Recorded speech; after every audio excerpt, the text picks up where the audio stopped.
In 1880, a man proposed something so absurd to the police of London that they simply laughed at him. He claimed that he could identify any criminal in the world by the tiny grooves in the skin that we leave on everything we touch. Scotland Yard responded, "We don't have time for fairy tales and staring at dirt." At the time, the police only believed in witness eyes and bone measurements. But there was a catch. Criminals had learned to change their appearance, bribe witnesses, and use fake names. The world of crime was a realm of complete anonymity. The man who decided to change this was Henry Faulds. He wasn't a detective, he was a doctor. And today, we'll tell the story of how his crazy idea went from being ridiculed by inspectors to becoming a groundbreaking discovery in the history of forensic science. How did the police realize that every criminal leaves their signature at the crime scene, even if they're wearing gloves? And what was the bloody case that made the world fall silent and accept that fingerprints are the ultimate truth? At the end of the 19th century, the police used Alphonse Bertillon's system. It was a living hell for detainees, as they were measured using compasses. Their middle fingers were checked for length, their heads were measured for volume, and their arms were measured for span. These measurements were believed to be unique. When Henry Faulds sent a letter to Scotland Yard suggesting the use of fingerprints, he was literally thrown out of the door. Why? First, it seemed like magic. The old-school cops didn't understand how lines a fraction of a millimeter wide could be more reliable than a person's height. The second, lack of a system. Even if you have a fingerprint, how can you find it in an archive of 100,000 people? There were no computers. Going through the cards manually for years? The bureaucrats were horrified by this prospect. But Faulds didn't give up. He conducted an experiment. He scraped the skin on his fingers with sandpaper and acid. He waited for weeks for the skin to heal, and when it regenerated, the pattern was exactly the same. He proved that it was a biological print that couldn't be erased. Do you know who actually sold this method to the police? Sir Edward Henry. He realized that the police would only accept the method when it became simple. He came up with a mathematical classification formula: arcs, loops, and curves. Instead of taking years to find a criminal, it now took 10 minutes. In 1901, Scotland Yard finally gave in and established the first fingerprint bureau. However, they needed a high-profile case to prove to the world that it worked. One of the first cases in 1905, Deptford, UK, an elderly shopkeeper and his wife were found murdered. It was a brutal, senseless crime. The cash register was empty, and there were no witnesses.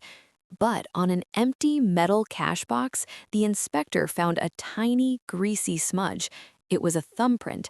It was a historic moment. For the first time, the police decided to rely solely on fingerprinting. They checked all the known robbers and came up with the brothers Alfred and Albert Stratton.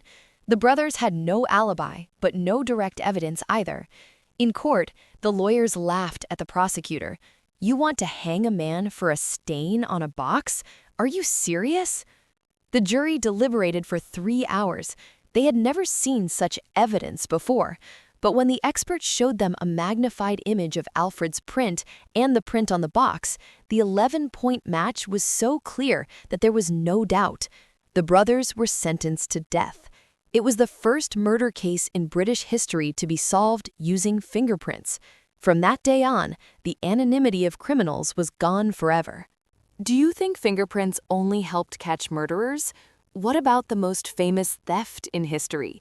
1911, Paris. The Louvre. The Mona Lisa disappears. The world is shocked. The police question Pablo Picasso, search thousands of people. A fingerprint was found on the glass that protected the painting. This is where the epic failure of the Bertillon system occurred. The police had this print in their database. The thief had been previously apprehended, but because the database was organized by height and limb length, they couldn't find it.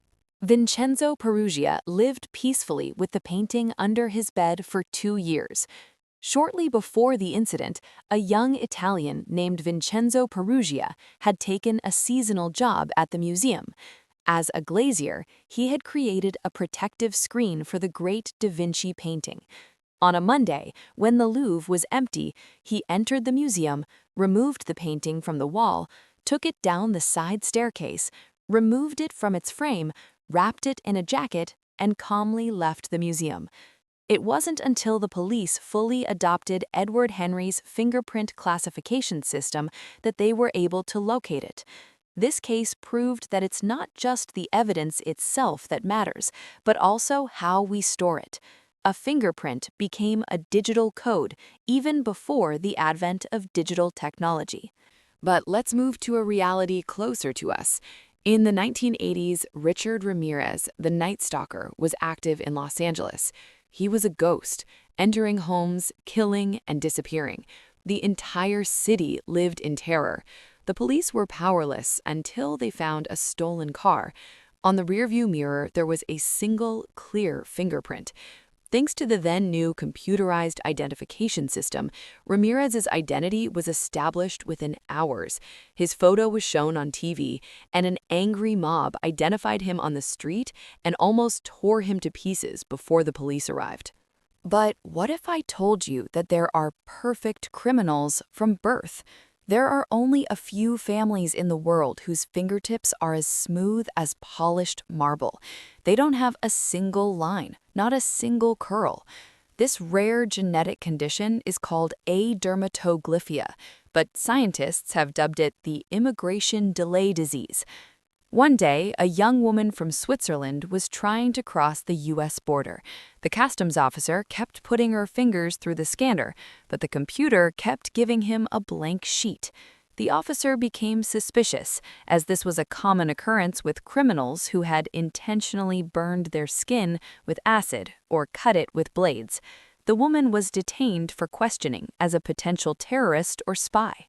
She had to go through the hell of bureaucracy to prove that she hadn't erased her prints. They were simply not designed by nature. Scientists who studied her case discovered a mutation in her gene. She had to go through the hell of bureaucracy to prove that she hadn't erased her prints. They were simply not designed by nature.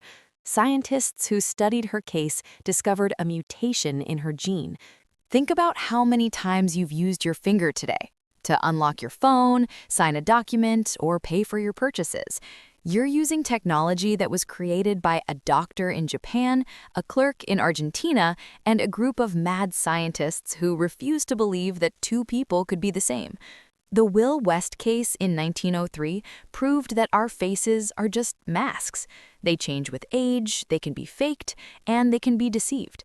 But your fingerprints? They are the invisible signature that you carry from cradle to grave.